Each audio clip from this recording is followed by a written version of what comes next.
അടുത്ത നമ്മുടെ ഭീമാകാരമായ പാഴ്സൽ വന്നിട്ടുണ്ട്. എന്താണെന്ന് നിങ്ങൾക്ക് ഊഹിക്കാൻ പറ്റില്ല, എനിക്കറിയാം. ഞാൻ കാണിക്കാം.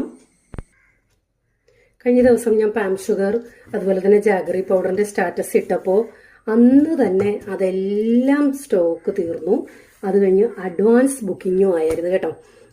ഇപ്പം വീണ്ടും വരുത്തിയിട്ടുണ്ട് നമ്മുടെ പാം ഷുഗർ, അതായത് പനയിൽ നിന്നും എടുക്കുന്ന പഞ്ചസാര. കരിപ്പോട്ടി ഉണ്ടാക്കുന്നത് പനയിൽ നിന്നാണ്. ആ പനയിൽ നിന്നുണ്ടാക്കുന്ന പഞ്ചസാരയാണിത്. അതുപോലെ തന്നെ നമ്മുടെ സാധാ ശർക്കരയുടെ പൊടി, ശർക്കരപ്പൊടി, അതായത് കരിമ്പിന്റെ ശർക്കരയുണ്ടല്ലോ, അതിന്റെ പൊടിയാണിത്. ഇത് രണ്ടും നമുക്ക് പഞ്ചസാര എന്തിനൊക്കെ യൂസ് ചെയ്യുന്നോ അതിനെല്ലാം യൂസ് ചെയ്യാം. ശർക്കര എന്തിനൊക്കെ യൂസ് ചെയ്യുന്നോ അതിനെല്ലാം യൂസ് ചെയ്യാം.